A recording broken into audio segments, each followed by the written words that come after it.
What is the most expensive word in business today? That wasn't a question. What is the most expensive word in business today? What's going on? Exactly. But we'll get back to that. Because what's not only going on in there, Can you repeat that? I can't hear you. it's going on everywhere, all the time. I'm trying to tell you right And now. if it can happen here, Hello? Hello? it can happen anywhere. Is this better? Can you hear me? Hello? What?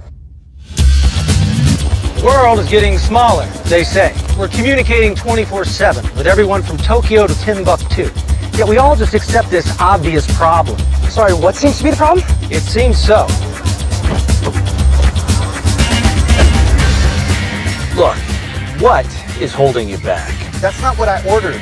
Hello? Hello? What causes mistakes? Yeah, I'm outside waiting for my car. Oh, here he is. What the? All sorts of mistakes. What takes time? And we all know what time is. What? Ano? Was? Niech pan proszę powtórzy. So what is this? Patawa? Ano? Keyboard 1-5, report field on right for a visual approach. In here, no one accepts a what. And neither should you. I know what you're thinking. Get to the point, Jack.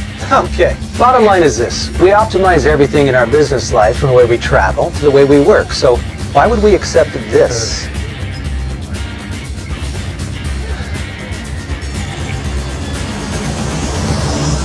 At EPOS, we're on a mission. A mission to create crystal clear audio and flawless communication.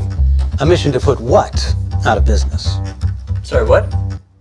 Well, maybe not all what's.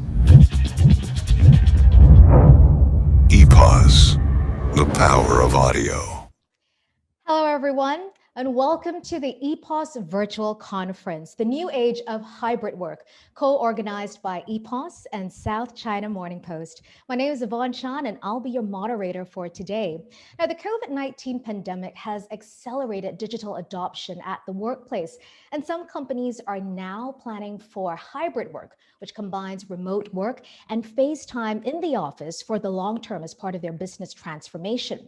Meanwhile, some Asian countries have taken advantage of this accelerated digital adoption, driven in part by the pandemic, as well as safe distancing measures to promote flexi work arrangements. However, Asia tops the world in terms of population density, and a majority of our workforce here live in relatively smaller spaces compared to our Western counterparts. So what kind of technological infrastructure, company policies, or new skills are required to make this work from home revolution a success? Well, today's conference convenes business leaders and experts to explore how companies in Asia can redesign their existing technological infrastructure, implement supporting policies, and reskill their employees to achieve a successful transition to the new age of hybrid work. Before we begin, though, I just want to share some quick tips and tricks to ensure that your participation in today's conference will be as seamless as possible. Now, you can pose questions to our panelists at any time by using the Q&A icon. And you can also vote for your most favorite question by clicking on the thumbs up button. Our panelists will do their best to respond to your questions during the 10-minute Q&A for each segment. We'd also like to invite you to take part in rich discussions during the conference by going to the chat box function. And do remember to click on the everyone in the chat box so that all participants can take part in the conversation. And now with that out of the way, let's begin because we have an exciting agenda lined up for you today. So we're going to start with an opening keynote. After that, we will move on to our first panel discussion today to talk about thriving in a tech-enabled workspace. South China Morning Post will then present their case study on a hybrid work model. We will then take a quick 5-minute break. When we come back, we'll move on to panel 2 to discuss whether the hybrid work model can present a win-win for both employers and employees. And then we will wrap for a closing keynote.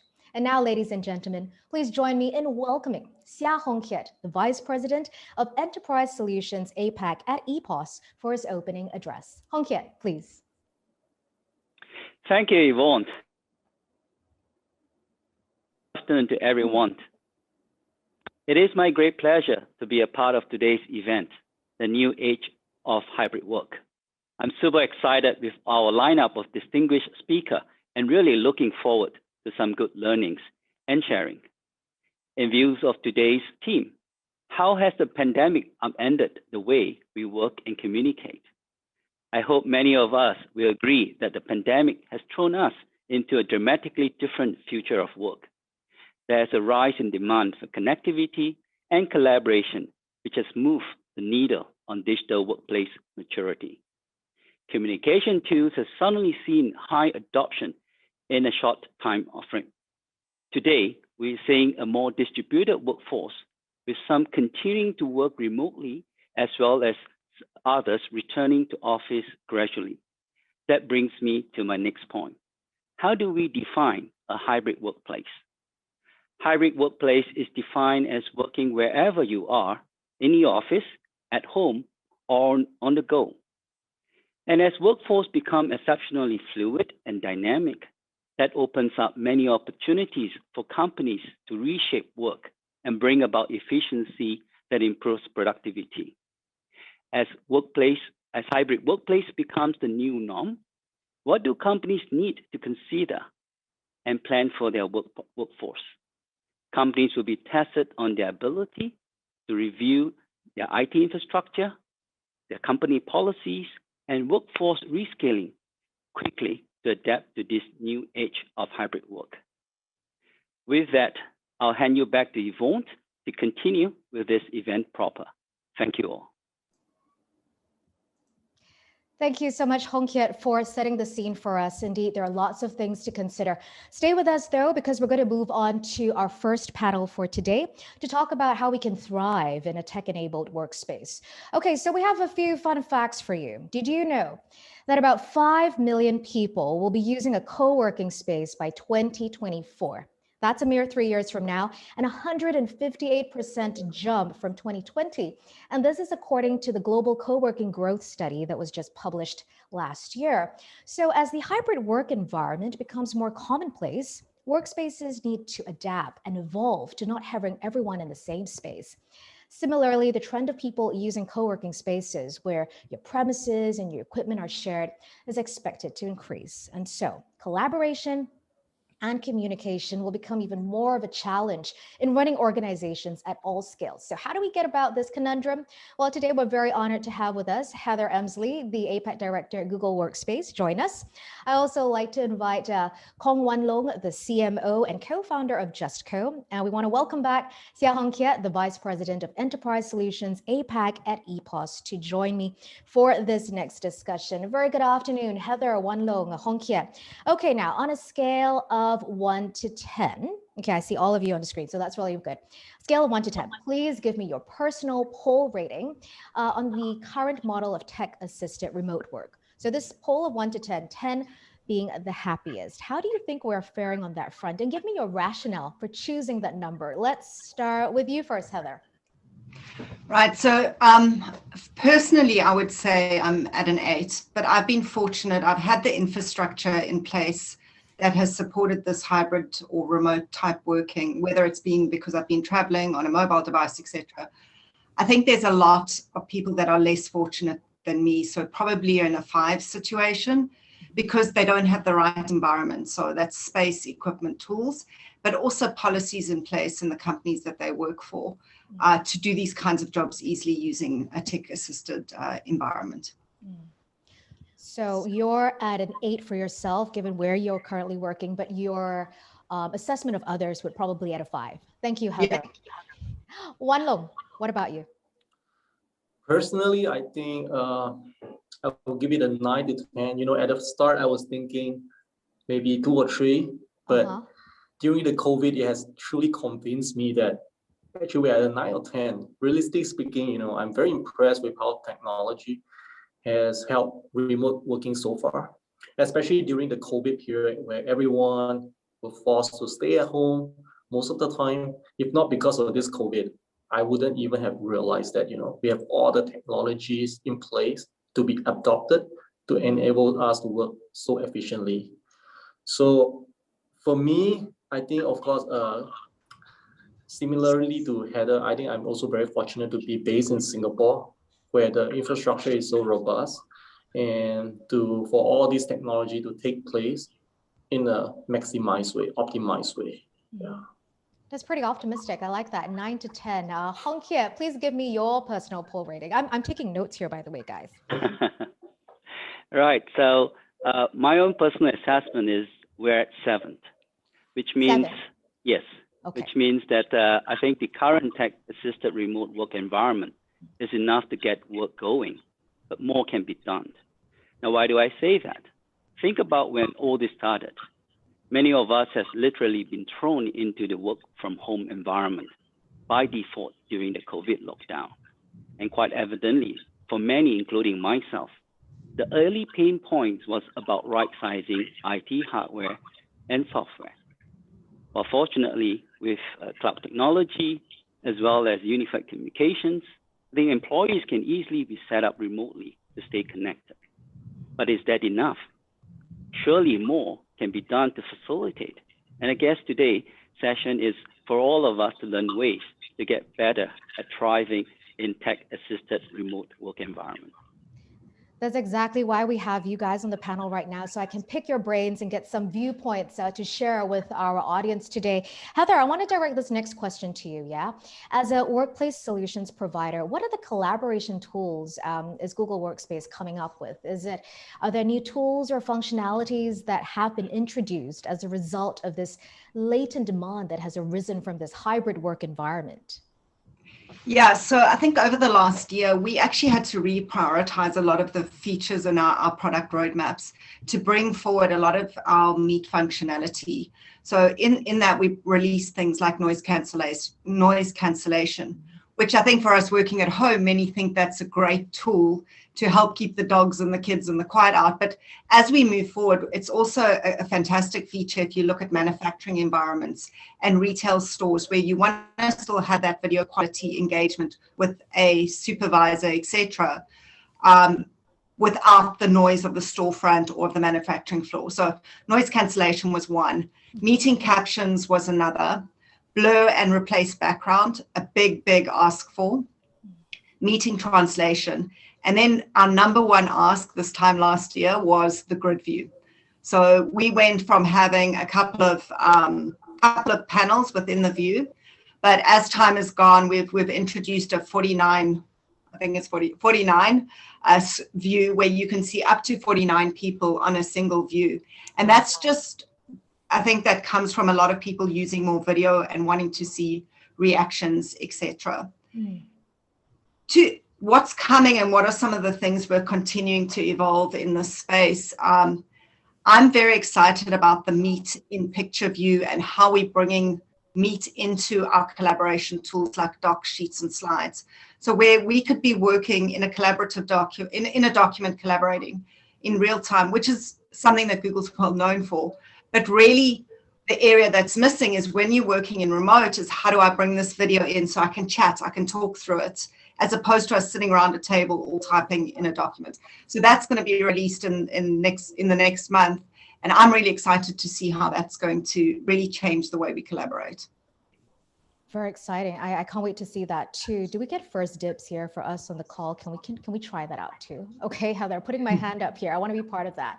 Wan Long, while remote work still remains very much the new reality, it seems that queries for JustCo have returned to about 85% of pre-pandemic rates. Can you tell me what other emerging opportunities are out there right now for workspace providers like yourself and tenants in this hybrid work environment? Yeah, indeed. It is a very exciting time for us, especially we look back into last year during April when most countries are facing the lockdown. People are having the cautious mentality and very careful, not sure what the world is going to get into. And I think, for myself and even our industry, we were also very careful and very cautious at that time. So like what you say and what we mentioned is 85%. Going back to the traction that we had during compared to the pre-COVID is very encouraging. And being as one of the Asia fastest growing workspace experience innovator. Right? It's a long word, but but I think the concept of workspace, the key is truly the flexibility. And so far we have been advocating this concept to our clients for not just the past 1-2 years. Actually, we have been doing for the past 10 years, even before COVID-19. However, you see, with COVID-19, it has truly accelerated the implementation of flexible work arrangements. Yes. Businesses, individuals truly also realize the beauty of working from anywhere and the benefits of workspaces that offers maximum flexibility. So the keywords here are truly working from anywhere, because they are trying to find, adopt new way and adaptive to this new way of working concept. We are also always offering this truly hybrid workspace solutions, allowing businesses to combine the use of not just the core, but also with the flexible options that include hot desking or even pay-as-you-use platforms. So hot desking was probably truly the in thing for the past 2 to 3 years. Yeah. But for what we are looking at is people are looking at probably to the extreme of pay-as-you-use to the minutes rather than months. Yeah. So I thought that is truly groundbreaking from my point of view, because people are looking at that sense. And I think increasingly we also notice that enterprises are always out there breaking out their traditional real estate model, reimagining how their real estate should be, and looking for solutions that can, future-proof their real estate business strategy. One that can withstand adverse business conditions. And I would say this has been truly a key driving factor in terms of the increased demand that we have seen over the past, I would say, the past 1 to 2 quarters. So now you're actually considering pay per use to the very minute. To the very minute, yes. Oh my gosh, Yeah. how flexible can you be, right? I mean, at some point in time. Okay, so keep that in mind. I want to come back to that in a little bit. Right. But as you have more people also working in these co-working arrangements, I think my issue for me is really sound, because I'm always wondering whether I'm going to be disturbed by others around me. And so I want to bring Hong Kiat into this conversation as well. Research from EPOS suggests that as much as 95% of today's workforce has admitted that their concentration and efficiency have suffered due to audio setbacks. So in this context, how can technology providers like EPOS provide a solution to this communications challenge when we're working in a hybrid environment? Yes, thanks, Yvonne. So at the start of this event, we have a screen of video, and that clearly illustrated bad audio is bad business. So today's workforce demands audio that enhances the work experience to ensure we deliver the results. And hybrid workplace demands efficient remote collaboration. The key to delivering that is quality connectivity, as well as good audio, and increasingly video too. So yes, based on our research, many businesses are suffering because of excessive background noise, lost connections, and bad audio. It makes them feel frustrated, and their customers feel uncomfortable. So how does EPOS help provide audio solution to these challenges? Our audio devices empower you to not only hear, but fully understand everything being said, from explicitly stated information to implicit details carried by pauses and tone of voice. So with EPOS solutions, users can also be confident that their messages are being delivered loud and clear. So thanks to adaptive noise cancellation and enhanced speech technologies. So it's the adaptive noise cancellation that is helping users eliminate all the sound surround, right? Background noise, and this could help them promote better workplace well-being as well, isn't it, Hong Kiat? Oh, definitely, definitely. And if I may just add on a little, yeah. So technology, as we know, is developing at a very fast pace across all industry. So the audio and the video collaboration area are no different. We just need to find the best way to unleash it. So take the scenario of a customer service consultant working from home and speaking with their customers about, their financial details or what have you. They cannot afford any background noise to keep in, like children shouting or dog barking in the background. They must retain utmost professionalism at all times. So these are the kind of customer use cases that we looked at and say, hey, what can technology do to ensure we keep these customers and users happy? And sound affects us psychologically and behaviorally, even if you're not aware. So exposure to bad sound can inevitably wear an individual down and causing brain fatigue. And when extrapolated over a long period, spending days, weeks, or months, what have you, this can have a detrimental impact on your well-being. Yeah, and our survey shows 69% of our respondents actually spend extra time on their work tasks due to poor sound quality. So as an outcome, efficiency and productivity will be impacted. But help is here. So our R&D team created EPOS AI, a tiny yet powerful network that we have established using deep learning. This being a subset of machine learning in which artificial neuron networks learn from large amount of data, similar to how we've learned from experience. These deep learning algorithms perform a task repeatedly, each time altering it a little to improve the outcome. So using this technology allows EPOS AI to distinguish human voice from other external sound. So whether in a busy cafe or in a car or just in a loud open plan office, the EPOS AI will continuously optimize the pickup of the user's voice, helping them to be heard clearly.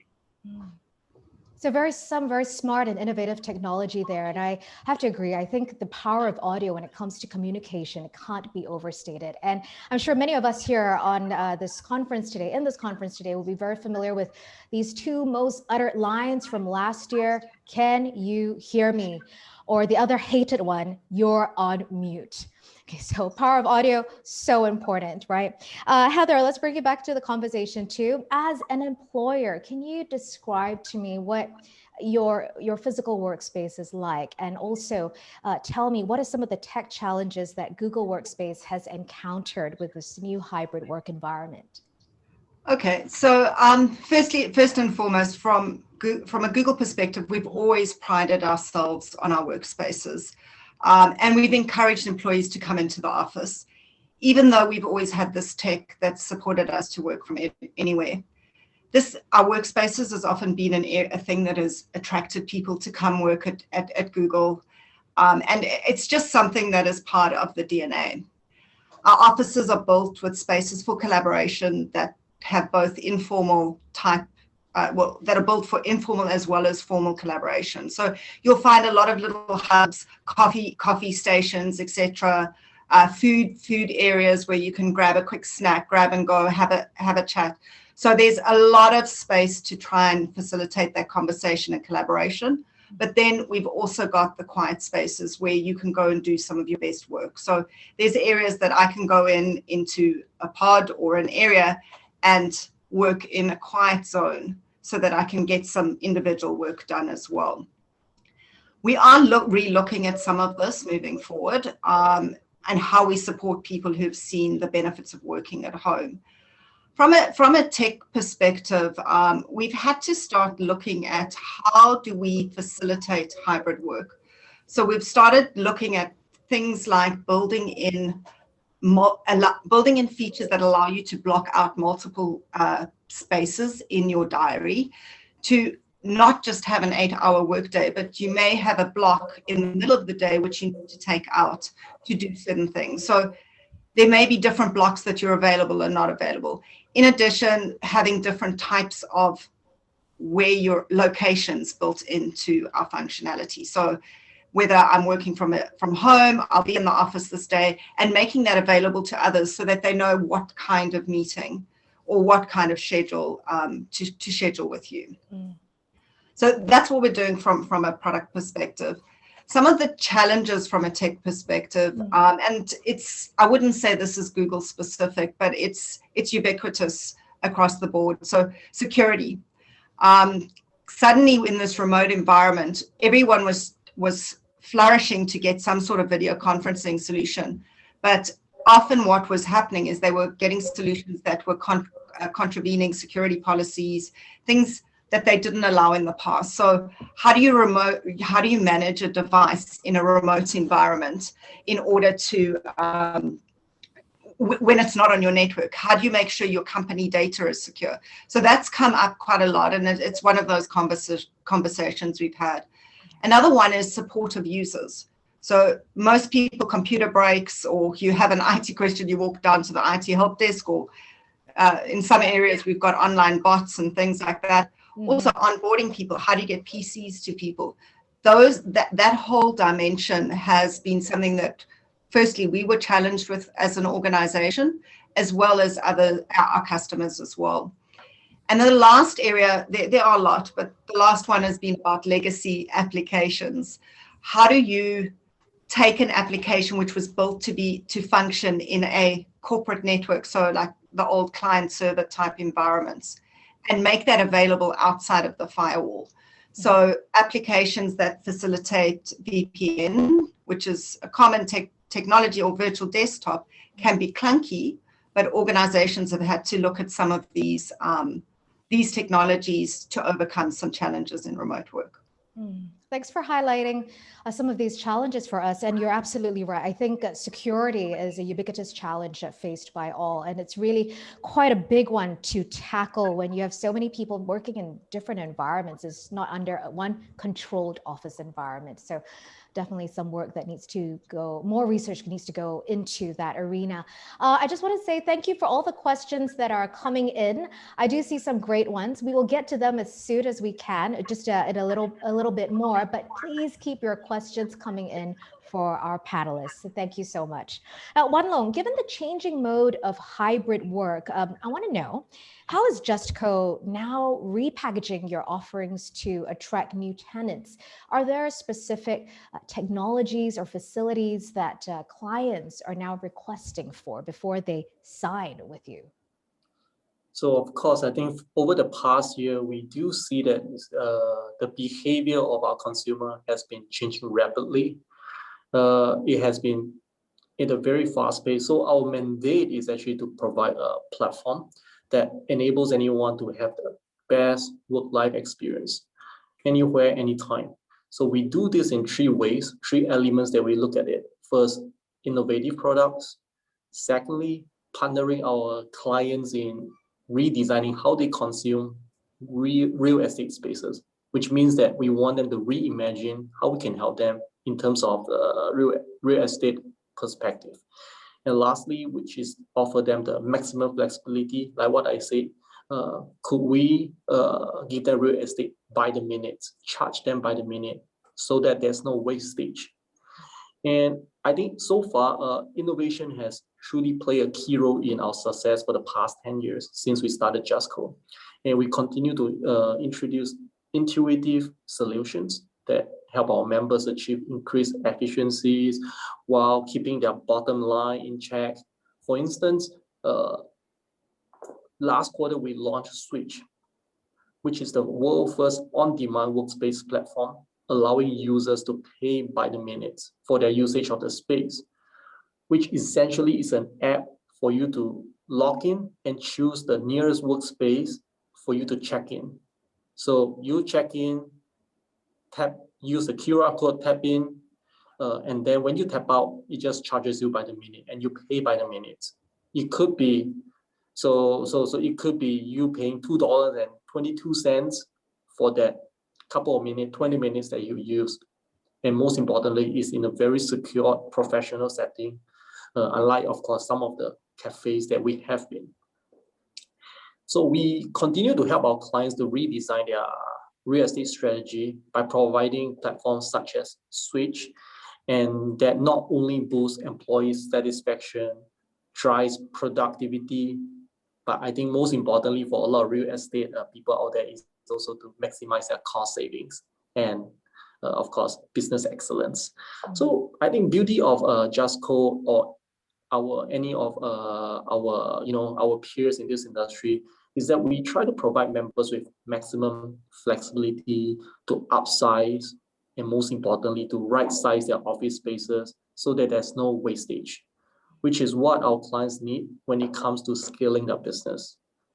By further strengthening, building on our hybrid core and flex work solutions offerings, companies will enjoy a combination of permanent office and on-demand workspace options by the minute.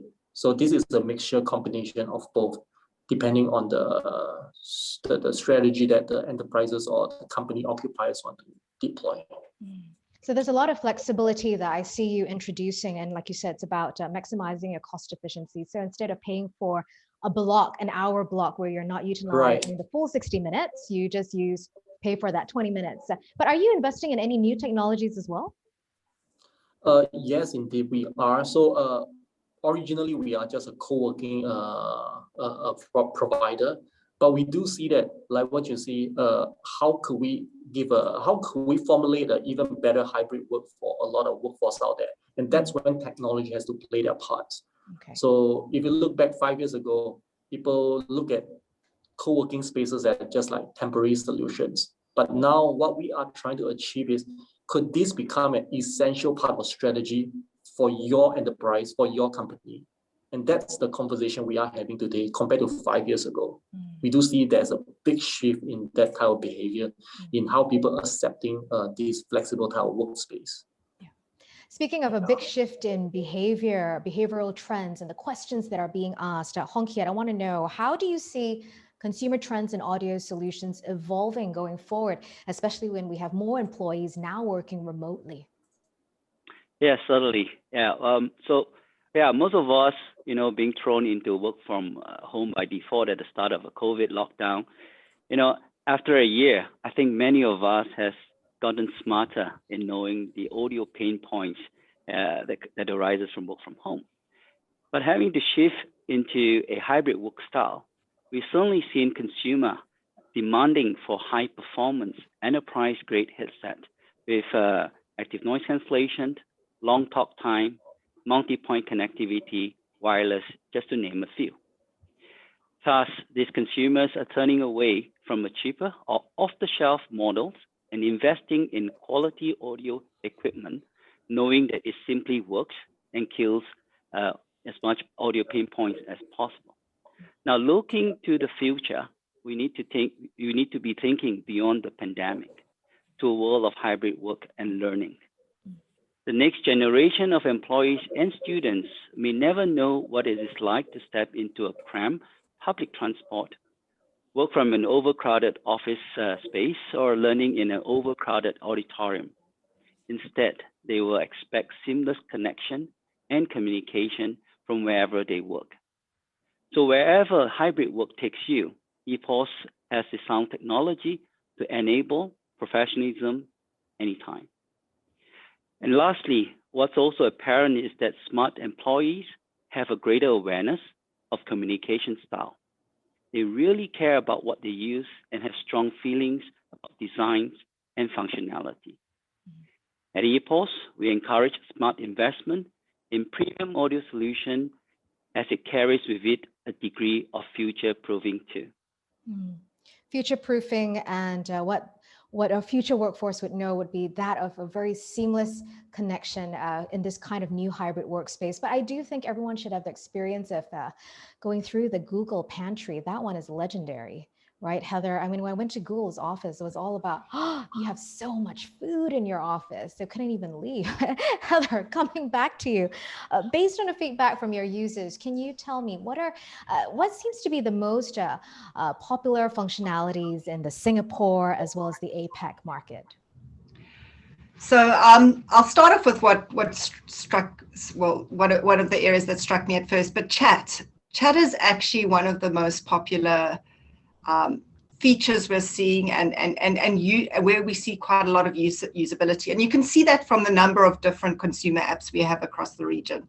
Mm-hmm. So it's not just a Google chat thing, it's a Kakao thing, it's a WhatsApp. Everyone likes to use chat to engage. Yeah.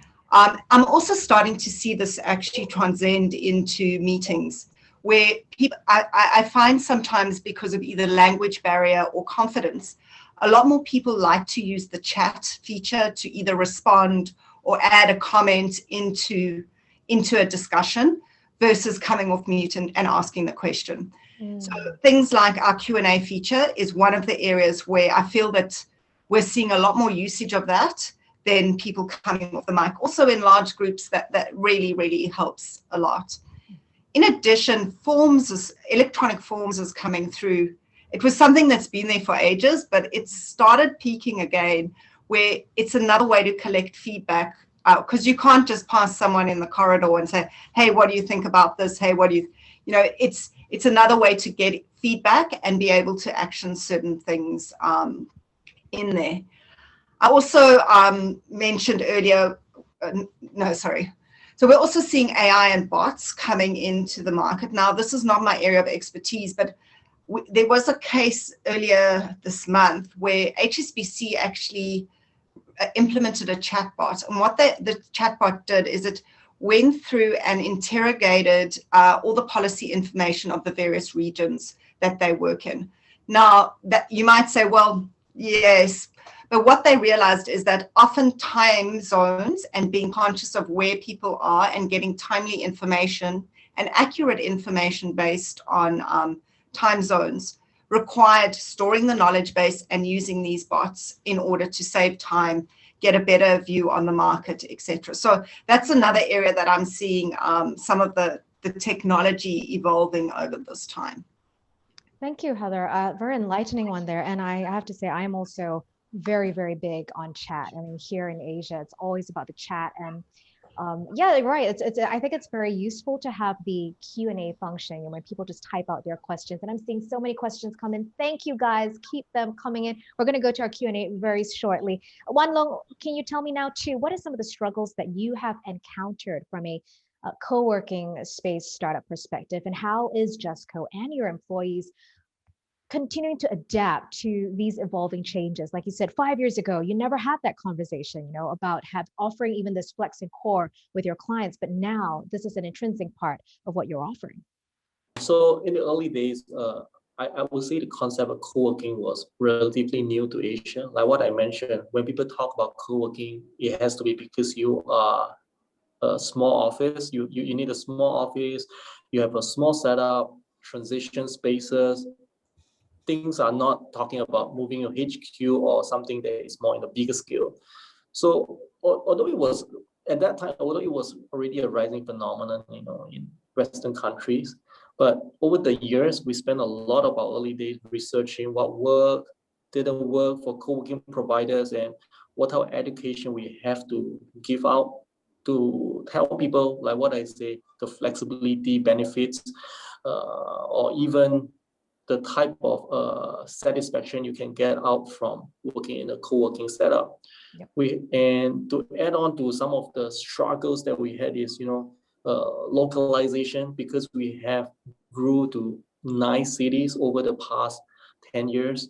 And I think localization plays a big part as well. Mm-hmm. Every country, they have a different needs and they have a different demand. So we hire a lot of local teams who have local expertise to run our operation in the regions. This help us to overcome a lot of nuances that were specific to each market. And I believe these challenges are faced by a lot of expanding business as well. Yeah, and from a landlord perspective, we spend a fair amount of time, like what I say, to explaining them and educating our business concept to them, as it was a model that was different from traditional offices. Through our efforts and evolve demands and businesses, landlords are also now looking for us to help them to see if we can manage their office rental spaces. And I think that businesses also were traditionally less receptive towards the concept of co-working environments. And of course, thanks to COVID, the adoption rate has been accelerated, and more businesses are appreciating the value of this model brings, including the increased, cost efficiency, like I mentioned earlier, and the productivity that you can get out from it. So localization is kind of key to ironing out the kinks. Right. And you're also expanding it out the different markets. So thanks, Wan Long. And just very quickly, Hong Kiat, we live in population dense Asia, where our homes are relatively smaller than that of our Western counterparts. So how can audio solutions then come in to fill the gap when it comes to promoting better hearing health, eliminating the dogs barking, dustbin trucks, just to ensure that we have that seamless experience that you talk about? Yes, indeed. Well, yes, in a small city like Singapore, space is indeed a luxury. And a high percentage of residents in Singapore live in a high-rise apartment. But the good news is that sound is not necessarily impacted due to smaller space. We have experienced larger rooms producing more unwanted sound due to echoes and ambient noises. So the key lies in finding great audio solutions to help manage your sound environment. And to your point about a better hearing health, yes, I think that is firstly to start, with using a high quality headset that can provide you all day wearing comfort with great noise cancellation to reduce your brain fatigue. And lastly, one that has seamless connectivity, long battery performance to last you through the day, wherever work takes you to. Thanks, Hong Kiat. Definitely, I think ambient noise as well as echo is something that I would like to cut out from many of the conversations that we have. Okay, I want to go to the Q&A right now because I see some great questions coming in. Remember, guys, you can vote for your favorite question by clicking on the thumbs up button, and we will get to that one first. So this first one from Morali, can a hybrid work framework be adopted in all sectors, especially when we're talking about tourism or banking? Who would like to answer this first question? Maybe Heather, something for you, do you think? Yeah, I'll take a stab at it. I don't think every sector will lend itself. There are some sectors where you're going to need human power in specific locations, etc. But it was interesting, and this is not my quote, we had Kenny from Korean Air on an internal customer panel talking about where he sees tourism going. And he sees the role of virtual reality actually starting to play quite a big role in terms of tourism without necessarily maybe getting on an aeroplane. So being able to experience a place without physically being there using technology like virtual reality. So that's just to address the tourism side. But we've also had scenarios where we've started speaking to banks and insurance brokers and looking at how we digitize the experience of signing a loan, whether it's a mortgage loan, a car loan, etc., using digital channels, digital signatures, but you still want that human engagement. So you're using video in those scenarios. And then to share an example from us at Kiat Motors, actually have started doing online showrooms to actually start selling cars during this pandemic. It's been less accepted in Asia, but we're actually seeing big take up in the Middle East where people have actually bought cars without going into a showroom, but using video technology to show the car, give them the experience and go through that experience in order to make that sale. So it is possible. I think you need to imagine it. I still think there's going to be some human element. Sometimes when I go in, I want to try on a dress. I want to speak to a salesperson when I'm buying certain expensive items, but there are other elements where technology will definitely play a role.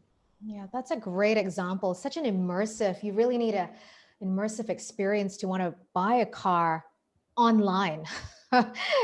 That's one that really needs a very high touch points, right? I hope that's answered your question, Moralia. I want to go to the next question here, and it says, for Morali too, does your company look into the mental health of your employees for those that work from home?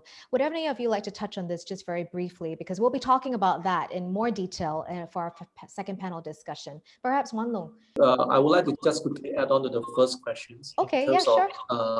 In terms of the tourism, I thought that maybe I can contribute a little bit from a provider point of view. So I think for the past 6 months, in terms of the observation I've seen is actually all sectors are reimagining how their real estate workspace can be. because of how this COVID has changed the behavior. So if you were to ask me, can it be tourism, can it be banking, or any other industry? I certainly think so. From the trend that I'm looking at, it really depends on what are the departments made up of within your organization.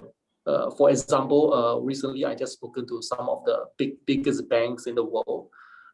They are telling me, hey, you know what, Wan Long, now my people doesn't want to come back to work, and I have empty seats. I have empty seats within the sales department. I'm looking at 20% occupancy within that section. What can I do? I told them that, you know, you might want to look at hybrid work for this department because you are having some wastage over there. And subsequently, he also asked me, hey, you know what, could we do that for HR department or maybe finance department? I told him that, you know, that probably, if you want to do it, you might want to roll out in a less conservative manner, more conservative manner, mainly because I would expect 80% or 90% of people come back to office and they still require space most of the time for that couple department. So it's about how to, I think hybrid solutions could be applied to all industries. It really depends on the function of that department, if it is suitable for that, rather than just industry perspective. Yeah. So it's not a blanket one size fits all, Exactly. isn't it? Like you said, it's a targeted approach. And I like that tweak where you say, okay, there's this department, no one's coming back in. What can we do with this space? So let's maybe farm it out to other different departments and make that hybrid work situation work, right? Use that as a solution. Great. Thank you, Wan Long. Thank you. Great example. And I saw Heather nodding emphatically there too to your response. Marla, your second question on well-being, I'm going to keep that for our second panel because I'm watching the clock here and I want to get to some of the questions here for our guests. Okay. This one from Brian. How should employers measure the return of investment on the technological infrastructure of a hybrid workplace? Is that quite difficult to do? How soon can we do that? Anybody want to take a stab at this one? Heather or Wan Long? Sorry, Yvonne, I was looking at the Q&A. So would you mind? Yeah, me too. Yeah, Brian says, how should employers measure the return of investment on the technological infrastructure of a hybrid workplace? Oh, I think this is a question for finance, but it is quite difficult, yeah, to measure the return of investment for this one, isn't it? Look, I think that if you just do the pure numbers, you would want to look at space saving over time, reutilization of real estate, and how by giving people a semi-remote type environment can help you reduce costs in your environment. This is why this is also difficult maybe for me to answer. I've always worked in a hot desk scenario. So when I was at Microsoft, even before that at JD Edwards, and now at Google, we've had hot desking, and you use meeting or office space, as you would call it. There's no formal offices, at least in Asia, there's not. Those are meeting rooms where you collaborate and you do formal collaboration. So I think for organizations where there's real estate that are defined for office that's not being used, you would want to relook at how you leverage those spaces to more optimize there.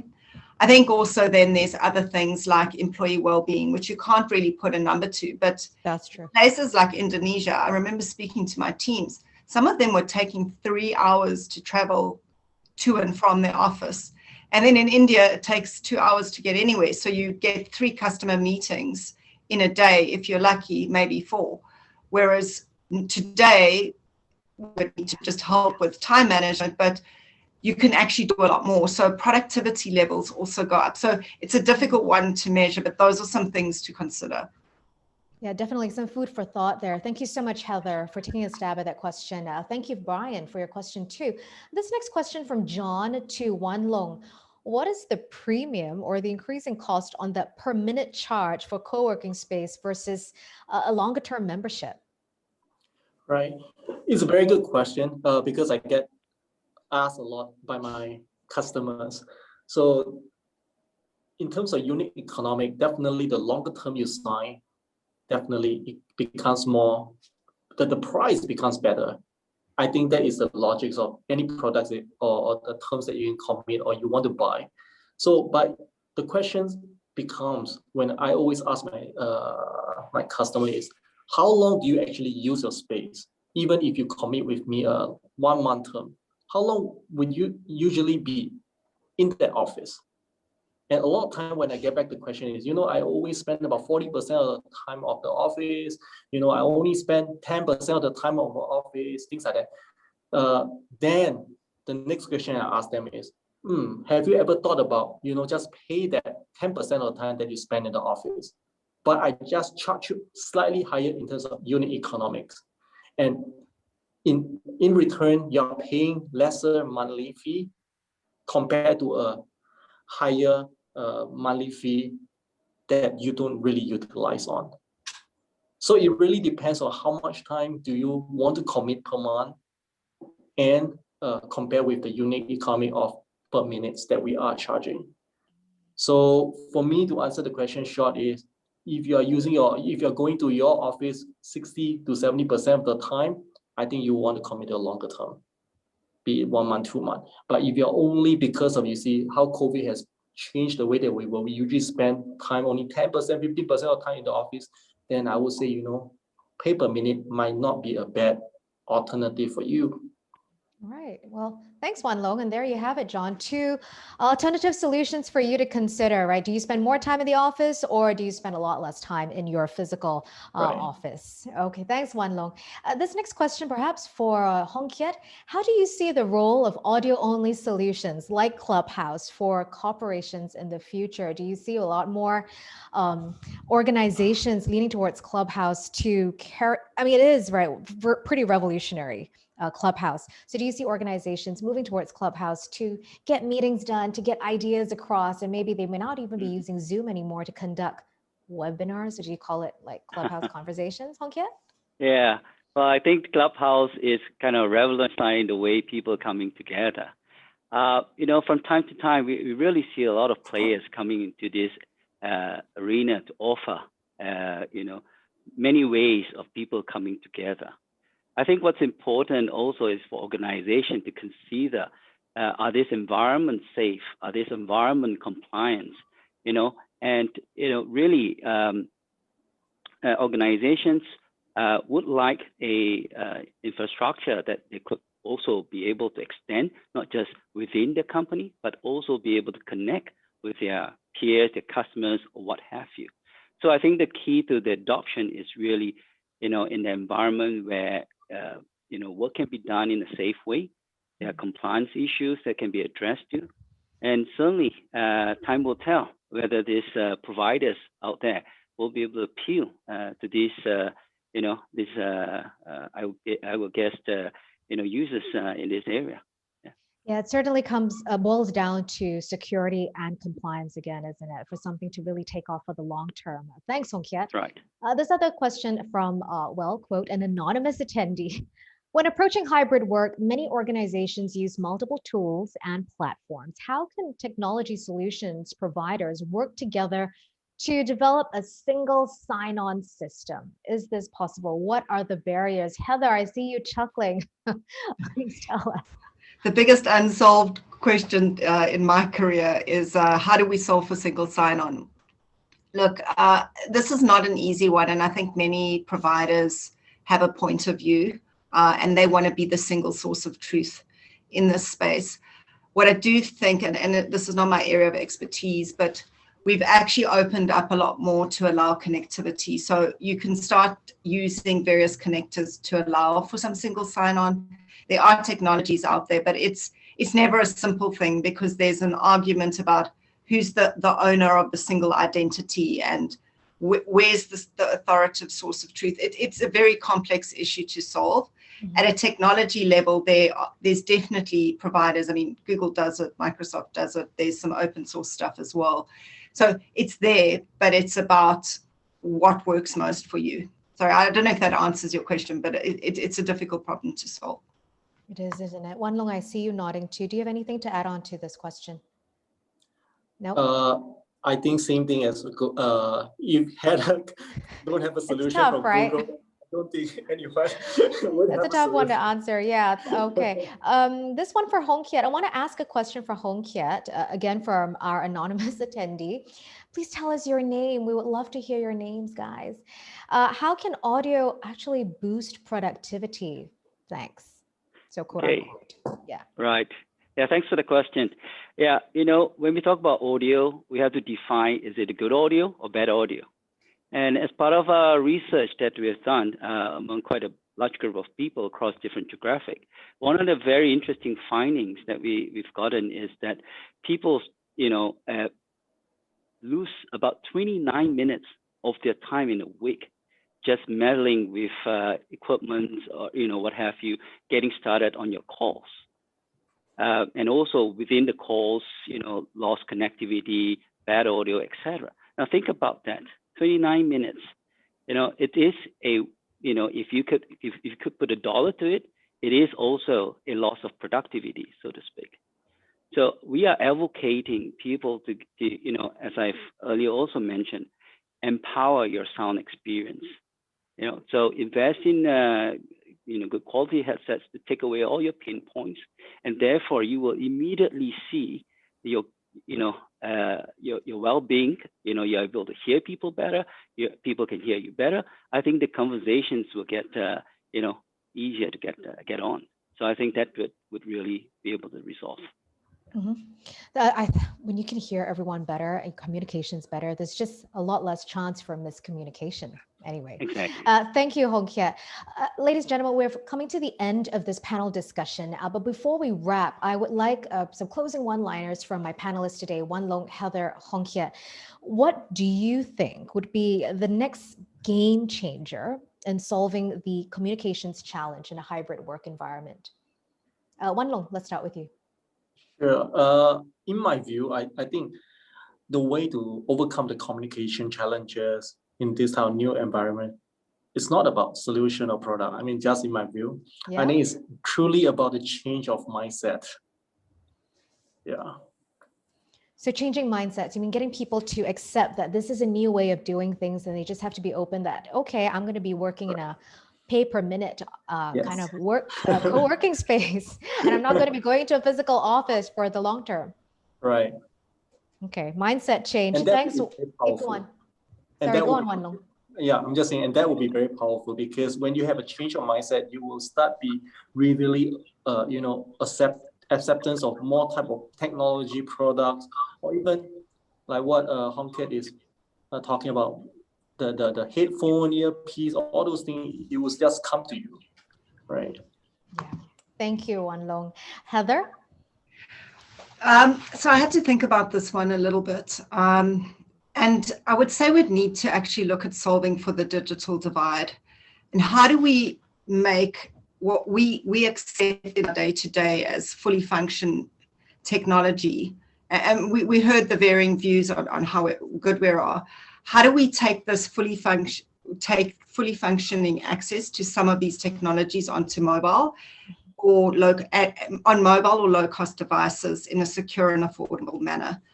It might be me coming from my African roots or my emerging market exposure, but I've seen many people over the last year really struggle with one or two devices in a household to serve many family members on quite expensive, high-cost bandwidth. So I think if we want to bring more communities together and bring the whole world population, it's going to be one that we're going to need to find some technology solutions for. So it's about narrowing that digital divide to bring more people onto the same bandwidth per se. Yeah. And technology on different devices, how they work on different devices.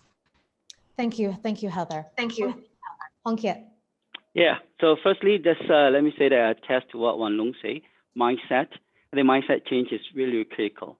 Now think about having the best technology in the world, but without adoption. Now, how can we drive, you know, ROI out of it? How can we have learnings, etc.? But coming back to this question, I mean, from an EPOS perspective, let me just say this: having a crystal clear communication at a virtual meeting is a good start to an effective meeting. but how do we push the boundary of a great meeting?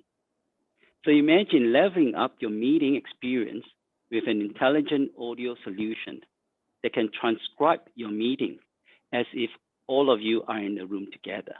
Yes, you heard me, transcribe. And that is record your conversation and translate to usable text or scripts as to who says what. This smart application is key to certain industry and can help with compliance. So how's that as a game changer? I like that. Transcribe your meetings for you, transcribe your conversation. That would cut short a lot of the workflow, speed it up a lot.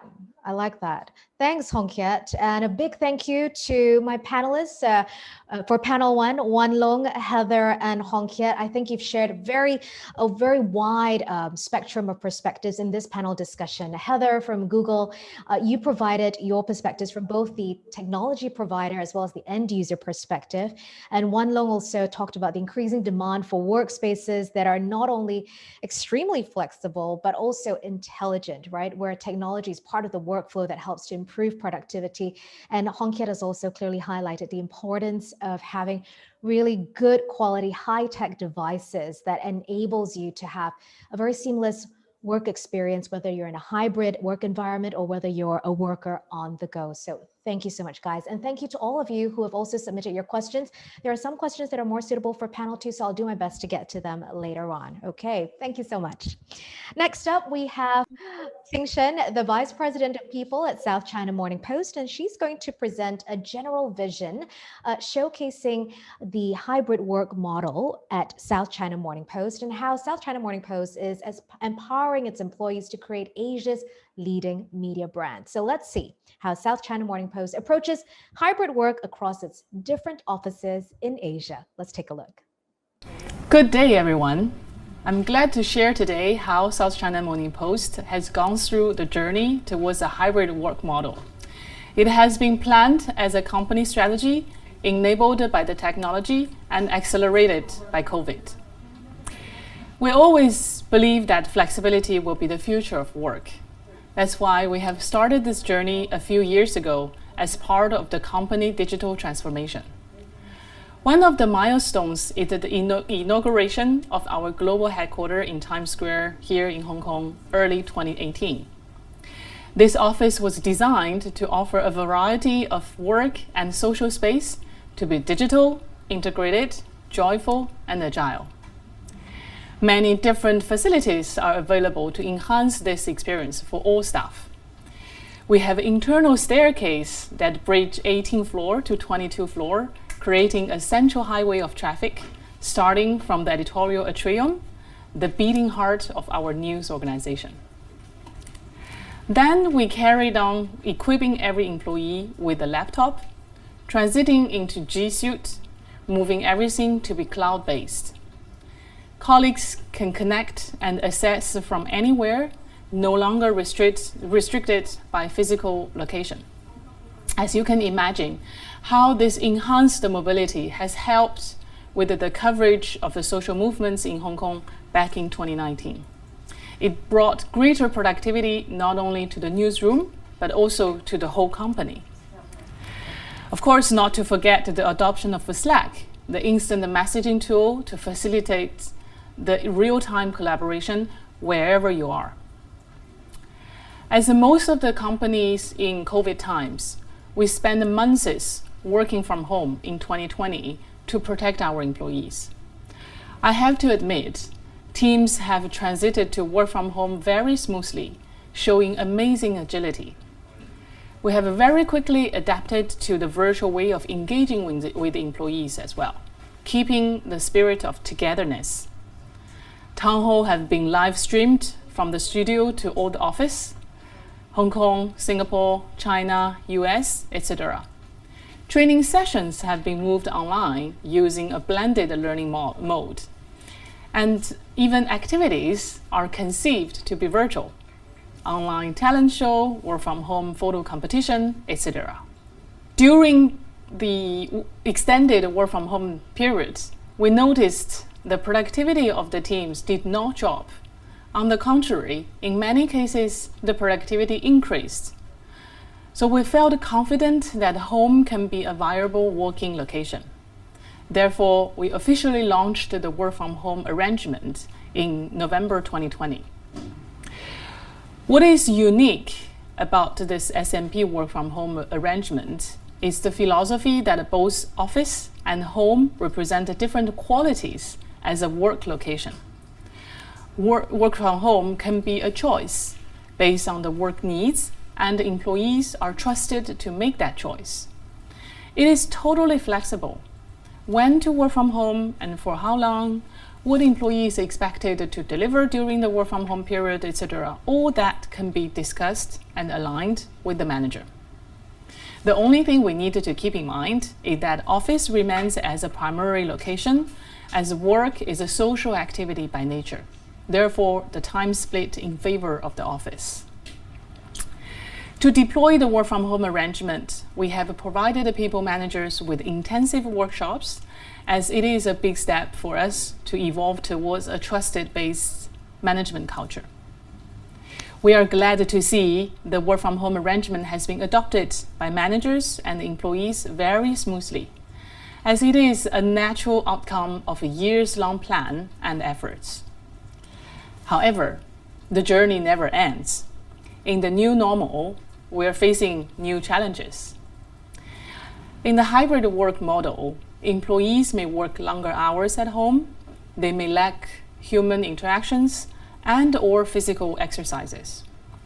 Ensuring employees' well-being, both mental and physical, has become even more challenging. That is why in SMP, we have defined a holistic employee well-being strategy that we are deploying in 2021.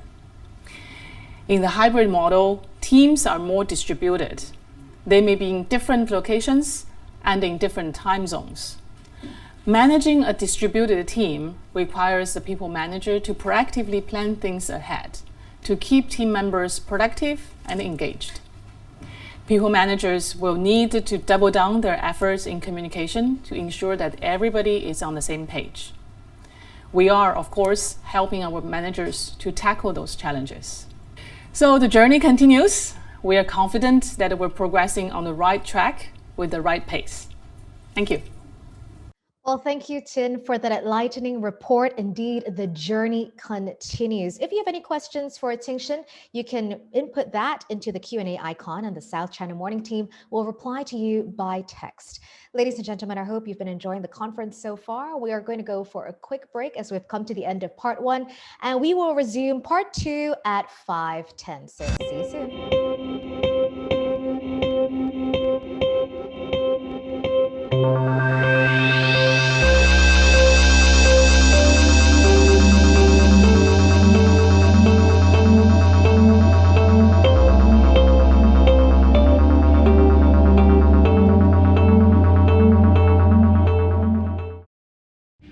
It's time to explore your full potential. Set a goal, reach it, and then exceed it. Through the power of audio, we evolve from a mission.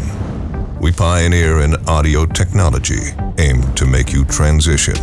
With a deeply rooted passion to perform, we base our know-how on heritage and visionary projection. Crafted to last, designed to excite, a balanced act of perfection. Engineered for people who require reliable connectivity and those who aim for victory. Developed for those who precisely command the sky and those who, even at a distance, feel nearby. Made for those who want to dive into a realm where reality meets imagination and those who connect across all nations. Immerse yourself again and again until it's time to strike and reign. Created for those who aim to succeed. Unleash your potential. EPOS, the power of audio. Hello, everyone. Welcome back to part 2 of the EPOS virtual conference, the new age of hybrid work. I hope you've had some chance to grab yourself a cup of coffee or tea or something sweet to keep you going for part 2 of the conference. Now, in the second panel discussion, we want to examine whether the hybrid work model can indeed create a win-win situation for both employers and employees. Now, surveys have showed that hybrid work have caused productivity to more than double, with 80% of workers in Asia saying a good work-life balance promotes their well-being and gives them better health. And so the hybrid workplace, which is becoming more widely accepted in the new normal, can certainly benefit employers. Now, we're very honored to have with us today Marla Arnall, the Asia Consulting Leader for Mercer, Professor Lily Kong, the President of the Singapore Management University, and Dr. Ethan Lim, the Head Clinical and Wellness Medical Director at Cygnus Singapore. Join us right now to talk about the good, the bad, and the uncertainty of hybrid work. Welcome, everyone. Good to have you here with me. So as a scene setter today, I would like to ask you, we haven't got Ethan on yet, have we? Ethan, you there? Okay, I see you too. Great, wonderful. So as I want to ask you now, what was the biggest surprise that you saw from the remote work experience in Singapore last year? That was largely driven by the pandemic, and we also had 2 months of the circuit breaker. So what really surprised you? Marla, let's start with you. Sure. Thanks, Yvonne. Pleasure to be here with everybody today as well. I think for me, it's a bit of a plot spoiler for what I'll be speaking about in the second part of this presentation. But for me, what really stood out and surprised me was the fact that employee engagement levels increased during the pandemic. The results are still out for Singapore specific results. So sitting on the edge of my seat to find out how we compare to our global data. But to know that we have seen those results, employee engagement scores increase at such a difficult time is fascinating to me. Wow, that's really surprising. I want to come back to you on that one later, because what was the reason for this increased engagement? But thank you, Marla. Professor Lily, could you tell us what surprised you during last year's pandemic in terms of the remote work situation? Again, a pleasure to be with everyone. And thank you, Yvonne, for facilitating this. I would say that actually the biggest surprise for me is now more than during the pandemic, because what's happened is that people have gotten quite used to working from home, and there is a certain reluctance to come back to the office as such. So, you know, from a time maybe in the middle of last year when people said, oh, when can we get back to the office? There are a lot more people now saying, well, we don't want to get back to the office. How can you change the patterns of work for us permanently? Wow. Yeah, I'm hearing a lot of that too. I know here in Singapore, I think there's a mass call for everyone to return to the office from next week, but I see quite a bit of resistance there, or like, you know, some people saying, no, I don't want to go back. That's what I've been hearing mostly. Thanks, Professor Kong. Ethan, what surprised you the most? Thank you so much, Yvonne, for having us. And also, it's a pleasure being here as well. I think for myself, the biggest eye-opener and surprise was really how big an impact having people stay at home could have on their mental health, on physical health.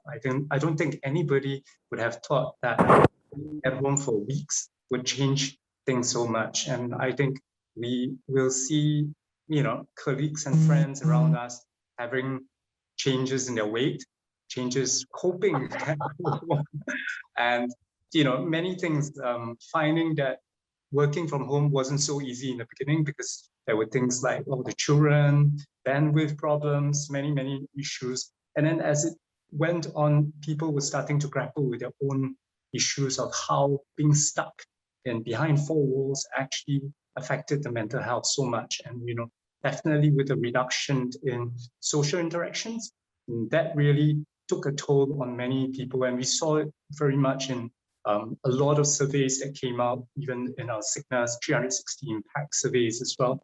So this was something that was really quite, I think, amazing for everybody to see. Yeah, you raised many pertinent points there, Ethan, and we want to get into that during the course of our discussion today.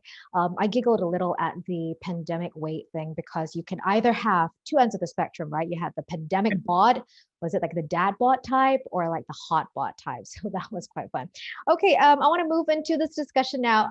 picking up where you left off, Marla, that increased employee engagement, that is really surprising, right? There was a survey where it says 94% of employers said the engagement, productivity of employees is the same, or if not even higher than pre-pandemic levels. Why?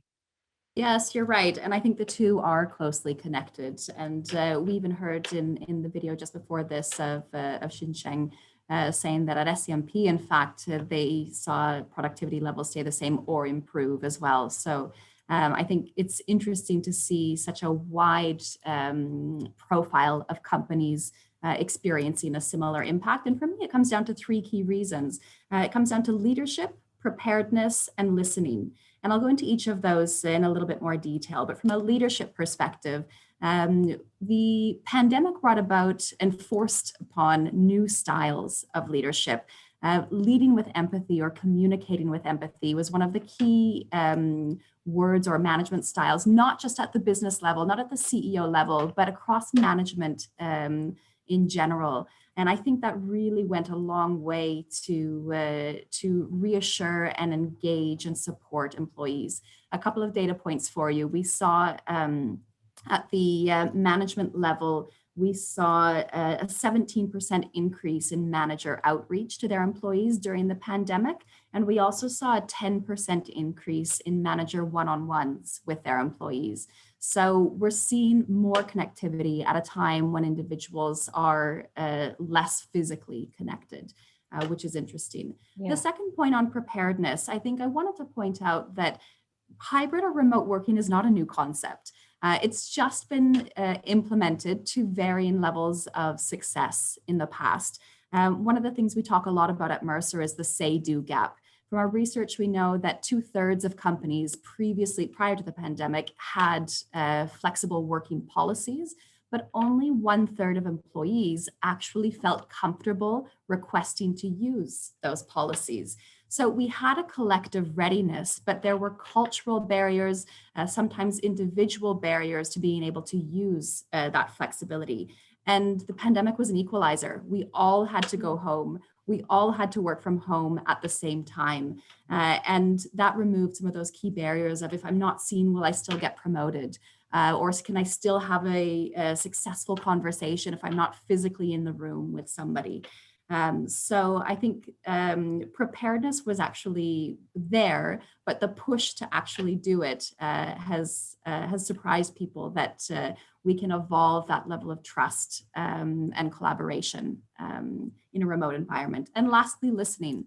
Employee listening has really shown that we don't know what's going to happen tomorrow. The employers who were most successful at being able to drive that culture of engagement and belonging despite the remote setting were the ones who were listening, running pulse surveys, and understanding through informal channels as well what employee feedback and preferences were. I can give you one example from us at Mercer. Right at the start of the pandemic, we were all moving to remote from home. We have a flexible spending account as part of our benefit provision here that does not cover claims for setting up home office equipment. Employees were very quick to provide feedback to management to say, we really want to be able to purchase monitors. We really want to be able to purchase ergonomic chairs. Can you help us do that? And management was very quick to respond to make those provisions for us and allow us to set that up at home. So those types of things build trust and credibility with the employer and ultimately leads to engagement and productivity, as the question asked. It's great when you have management that is so proactive, isn't it? It really does help to build that trust. And I understand the employee engagement. And I think you raised a really important point about cultural barriers to utilizing that flexi work arrangement. And this line that you said, the pandemic was an equalizer. I couldn't agree more. Everybody had to go through the same thing. Thanks for highlighting those points for us, Marla. Before I go to my next question, I just want to encourage our audience today, if you have questions for our panelists, do put them in by the Q&A icon, and we will get to them during the Q&A segment a little later. Thank you. Professor Lily, can I ask you too now, as a leading university in business management, social sciences, and computer science, what new skills could SMU teach a new generation of our workforce when it comes to living in this new age of hybrid work? So thank you for that question, Yvonne. And before I get to that, I just want to say how much I agree with what Marla said earlier. We had exactly the same experiences of, the flexible benefits and how, colleagues can use that differently now to set up home office, etc. And I think that really did go a long way in terms of deepening trust and a sense of support. So, Marla, thank you for saying all of that. It's absolutely our experience. Just in terms of what a university can do to prepare students better for the world of hybrid work, I would think about it in three ways. One, what kinds of curricular changes we would introduce.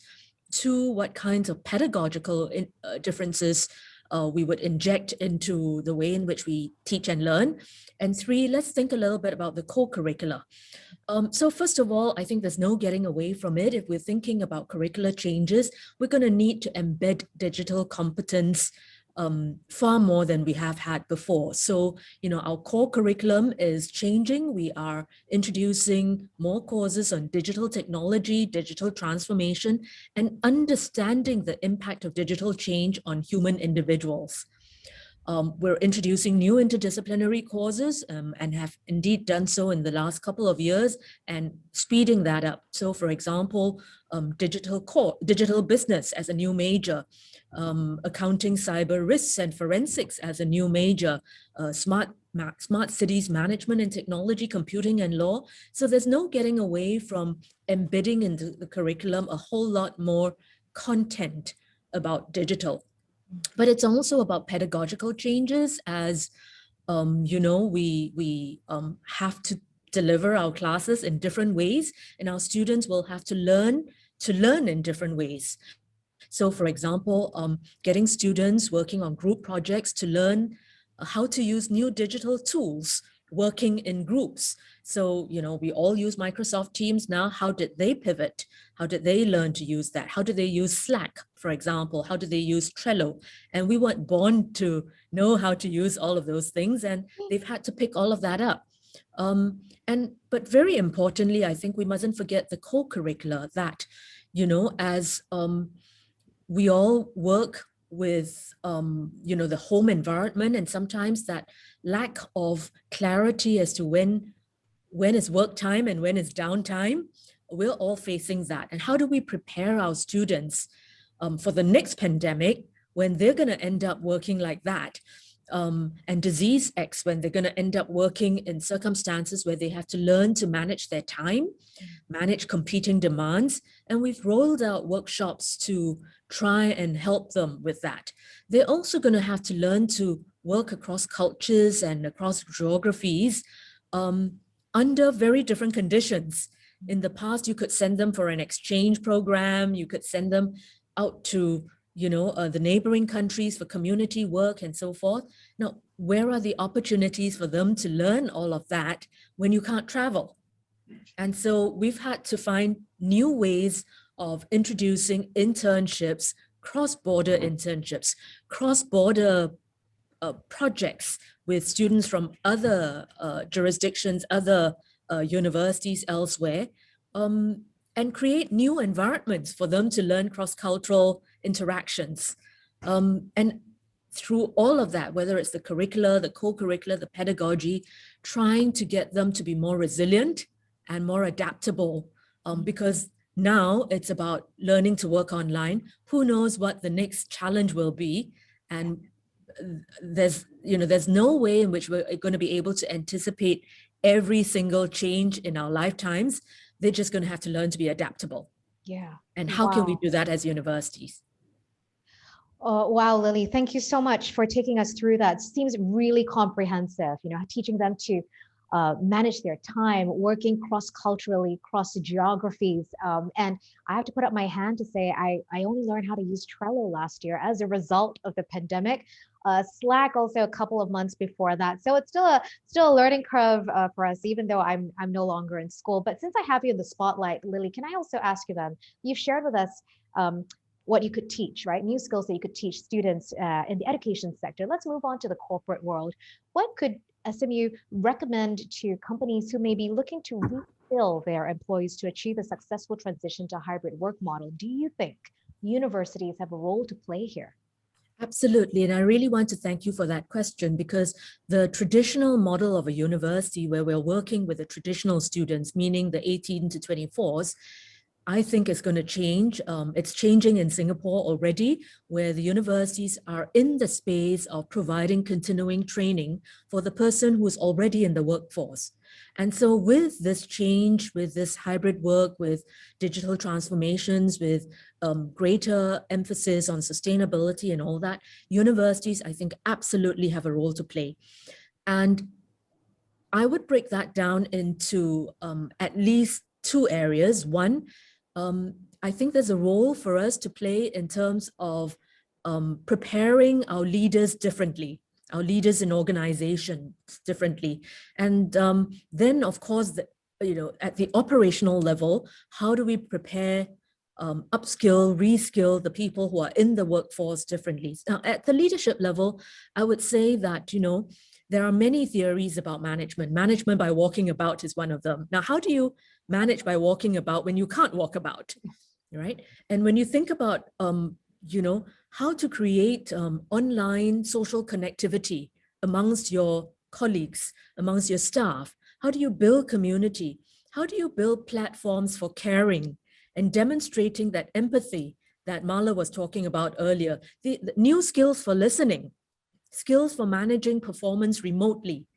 All the literature, all the practices are not about this kind of management. And so I think universities can actually be putting out executive programs and so forth to help leadership pivot. But it's not just about leadership, of course. Universities have a role to play in contributing to the upskilling and reskilling at the more operational levels. So the digital transformation of business processes is extremely real. The predictable tasks, the repetitive tasks that were done by people on the shop floor, so to speak, are now replaced with automated systems. We've all heard the comment about how, was it the CEO or the CIO who enabled digital transformation? No, it was COVID-19. And so what it means is that things like claims processing or warehouse picking and all that, they've become automated. Now, how do employees become trained to work with new automated AI-based systems? Universities can and must play a role in that upskilling and reskilling. And then, of course, for everybody, whether it's the leadership level down to the last person on the shop floor, how do you learn to manage the work-home boundary? How do you use digital tools? How do you project manage online? Be more aware of cybersecurity threats and solutions, and be more aware of cyber behaviors, including how to deal with cyber incivility, how to deal with cyberbullying when we're all living online and working online. Now, all these are skill sets that can be trained and taught, and universities can absolutely play a role in that. So I hope very much that universities will pivot or pivot more, if we've already done the pivoting, to playing a role for training, upskilling beyond the education that we've been doing for the 18s to the 24s. Yeah. Thank you. Thank you so much, Lily. You've certainly highlighted the role that universities can play in both, not just the education sector, but in the corporate sector as well. And I think that I really like that example you raised, having universities putting out these executive leadership programs, teaching leaders how to listen better.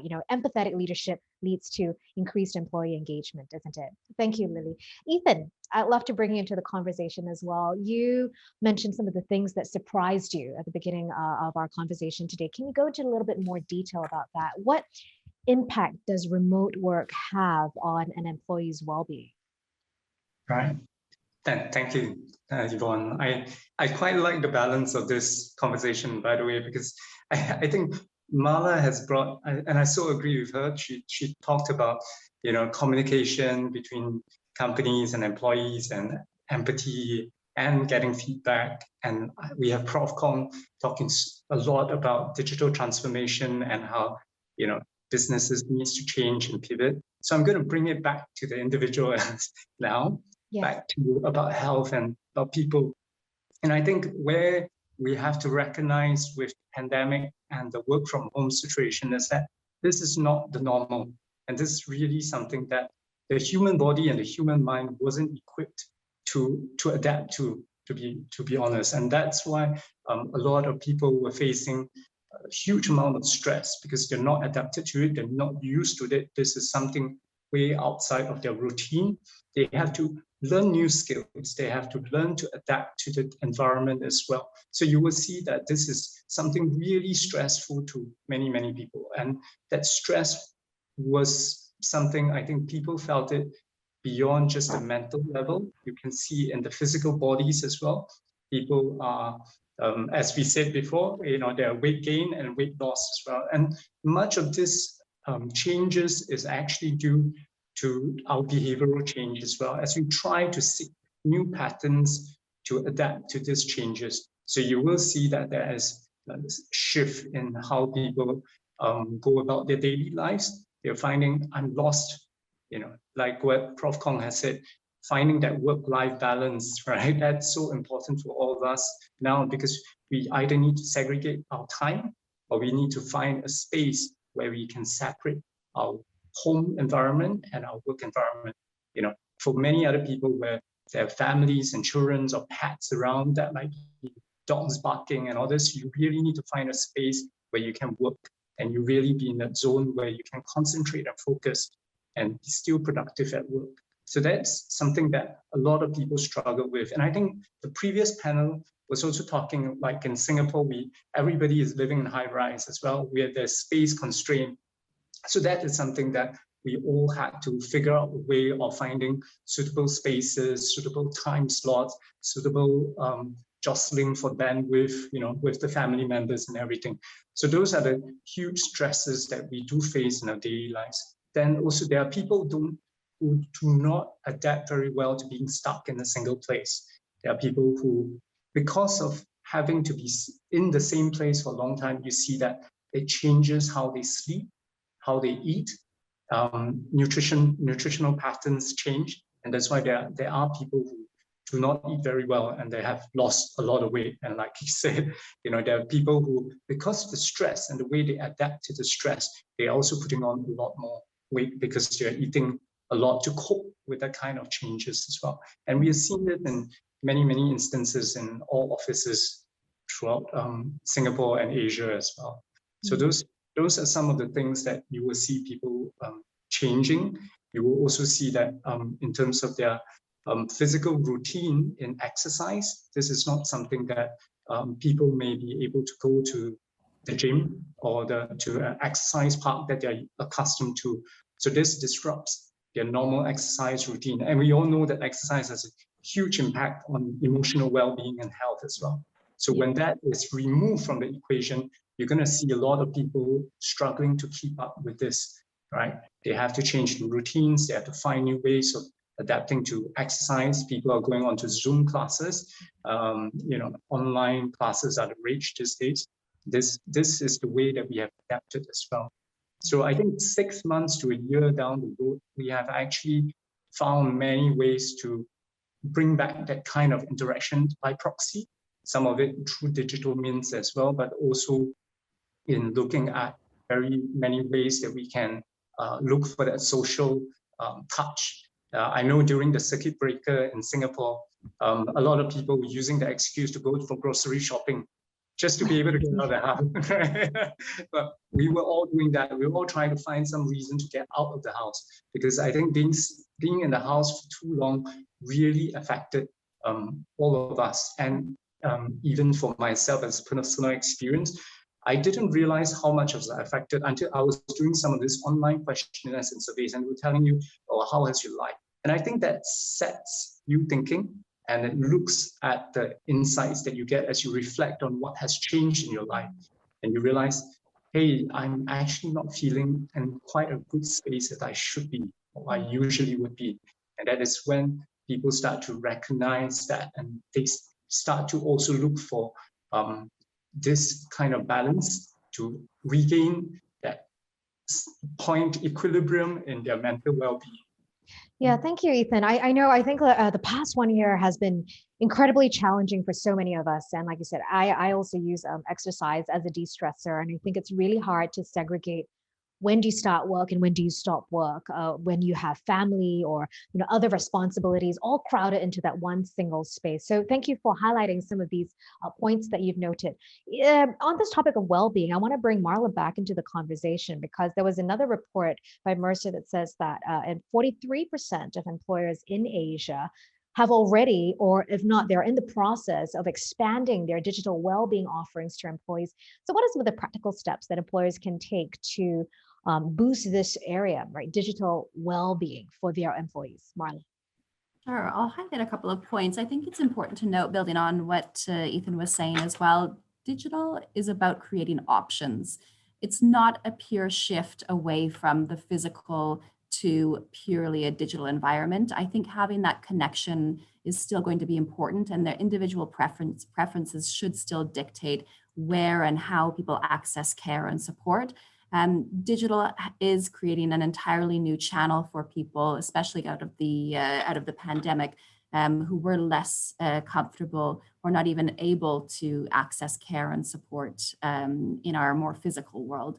I think one of the things, well, first of all, it's such a hot topic. I mean, the health tech landscape is just exploding globally. It's not just because we're having this panel today that we know that it's important. One of the stats that I found fascinating was that of the IPOs and exits last year, almost 50% of them came from health tech, which was up more than double the exits that there were the prior in 2019 from health tech. So we know that this is shifting the way that investors think about the world. It's shifting the way that governments think about policies.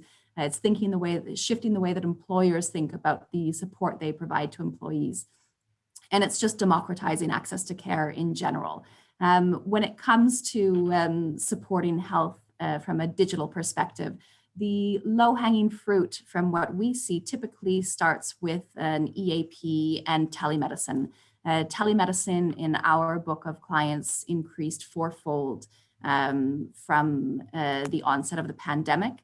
I think these are both excellent, and they're quickly becoming considered a minimum standard for many companies in the region and globally. I think one of the challenges when you think about a more holistic digital well-being program would be that those programs would primarily focus on your employee segments who are either at risk of being unwell or they are unwell.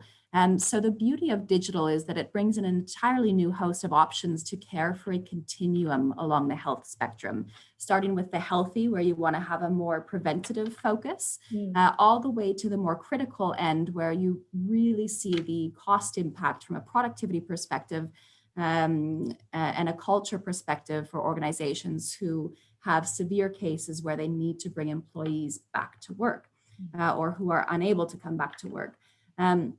So going digital is really enabling that continuum of care for the different health status of your employee populations. And I did want to give a shout out to, there's some fabulous homegrown health tech right here in Singapore as well. And it's certainly not an exhaustive list, but there are amazing partners right here in Singapore like MindFi, Cognifix, Intellect, New Campus. These are all supporting individuals from a retail perspective and employers from an enterprise perspective.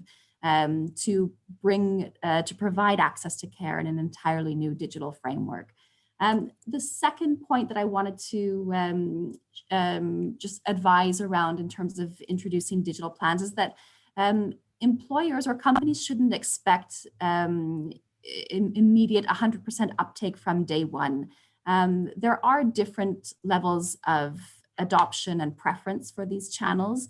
And one of the best ways that we find employers succeed in driving that adoption is storytelling, having employees themselves share the stories of their why they use a particular platform and where they found success with it. We've also seen that great examples in Singapore as well, from the CEO level in accessing mental health care, for example, very publicly. And so in addition to the storytelling, micro-learning opportunities. So it's not as intimidating if you're creating an environment where employees can test these different platforms. Then they'll become more comfortable to be able to call a doctor using telemedicine on their own. So it is a process. I know it takes an investment from employers, so I appreciate that. And often budgets are very quickly tied to utilization and to uptake and adoption. But HR teams primarily, who are taking the lead on introducing the digital healthcare, really need to manage expectations and appreciate as well that it will take a runway approach and that digital won't always be for everyone. So digital is more, I like that it offers a lot of options, but it does take quite a few hands to clap to make sure that it works and it takes off as well. So thank you, Marla. Very quickly, a question for Lily before we hit to the Q&A, because we're running out of time. Lily, I want to ask you, what are some of the permanent changes that a hybrid model will bring to teamwork from a researcher's point of view? Because I think when we are in this hybrid work environment, it's so hard when you're not physically in the same space with your team members to get a project off the ground. Right. So in one sense, I worry about talking about permanent changes because there's probably nothing permanent about changes anymore. Yes. They get overtaken by other changes and new ways of working will yet emerge. But very quickly, just in terms of the current changes that we are confronted with right now, I think assuming that the question is about what would researchers actually contribute, or what would researchers be able to contribute to enhance the work environment and the hybrid work environment, I'd say that, a lot of how we work is not just about the deliberate, organized sessions where we meet and so forth. It's also very often about the serendipitous encounters, the chance conversations in the elevator, at the water cooler and so forth. And so if we're in a hybrid mode, what you're going to find is that element would be lost to quite a large extent. So as a researcher, I would say that we need to understand what is the nature of those serendipitous encounters and how can we create platforms, new platforms, which allow for that kind of serendipity. What are the virtual public spaces that can be created? What are the virtual water coolers and pantries that might be created to enable that kind of chance encounters as such? At the same time, I would say that, very often, digital communication is good for conveying simple ideas, but complex idea sharing and complex idea creation is much more effectively done, I think, via face-to-face interactions. Because through face-to-face interactions, you can have multimodal interactions. There's not just speech, which the virtual platform captures, but the body language. There is whiteboarding and sketching and doodling along the way that allows ideas to come together. And so in hybrid work situations, you will have potentially an in-group and an out-group situation. The group in the room is able to have all these elements, and the group that's attending virtually is out of it. It's the out-group. And so we need to design virtual workspaces. Researchers need to design virtual workspaces that accommodate both the physical and the virtual workers so that the benefits of face-to-face can be felt and enjoyed by everyone, and you don't have an in-group and an out-group. Researchers need to also study how leaders can effectively energize team members to manage conflict, to establish successful interaction norms, etc. And a lot of existing research is premised on in-person arrangements. There's a far greater need to understand what is effective when it's a hybrid situation or a virtual situation. And if the researchers can sort of contribute perspectives, we can take these perspectives into the executive programs that I was talking about, into the skills training programs that I was talking about, and hopefully contribute to a better work experience. Yeah. Amazing insights you've just shared there, Lily. Lots of takeaways. I really like the point of virtual workspaces and making sure that in-group and out-group dynamic, it works, right? You don't want to have the you can't sit with us kind of approach because you're part of that group and not mine. Thank you, Lily. I want to quickly go to the Q&A. This question for Ethan, is there a checklist for employees themselves to keep track of their well-being in a hybrid work setting? Ethan. Yeah, I definitely think that's questions to ask yourself, yeah? Yeah, that's a lot of questionnaires out there, but I think very simple things for people to look at would be, are they feeling all right? You know, are they feeling like they are in a good space and a good time to work and to be at work and be productive as well? So there are many things, I think there are many tools online that you can see. There are questionnaires about your mental resilience, emotional stress. We have a stress care visualization product as well.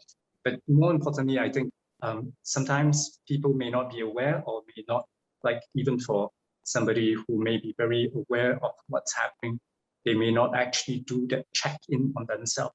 So it's always good to have people check in on you as well. And that's something that we do emphasize quite a bit, to do regular check-ins with your co-workers, with your colleagues, with your team members. And I think some of the things, quick tips on that, there's the appearance you look at. Somebody is always looking very tired, always stressed out, or there are even signs of like substance abuse. Somebody always going for booze or drinking. That is maybe a sign that they're not coping very well. Then you can also look at performance as well, right? Change in work habits. How they're doing things and their performance, and maybe they're putting in too much extra effort during this period of time. And you can see this is not the norm, but they're just not doing as much. And so there is that change in behavior as well. And or look at how they respond to challenges. I think this is where, when there are new opportunities and people don't respond in the usual manner, and there may be also something that there is that boredom that's setting in, or something that's affecting their interest. One of the very interesting things is also you can think about looking at how they communicate.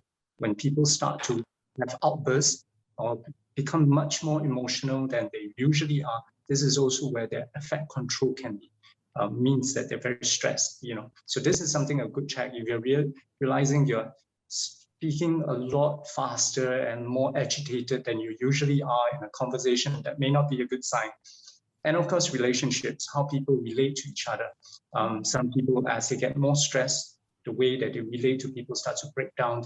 They start to become more withdrawn, or they change the way they may become more manic as well. So this is a good mnemonic, APGAR.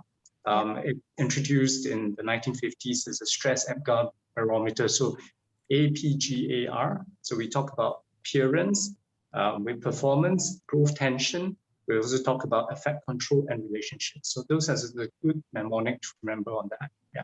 Thank you, Ethan. Yeah, some really great tips there. If you're starting to, great signs for us. I mean, personally, if I were to notice someone hitting the booze too much, or looking very wan, or just being very snappy, those are some alarm bells. So thanks, Ethan. This other question from our anonymous attendee: what are the creative ways you've seen in the region that can keep the team morale high despite physical distance and potential communications challenges? Marla, you want to take this one?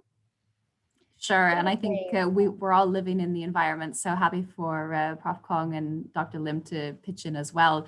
There were some great examples actually in Chen Sheng's video that she shared prior to this as well, but I think certainly there are, I think keeping it lighthearted, bringing in a sense of humor, and getting to know an individual perspective through in our new remote working.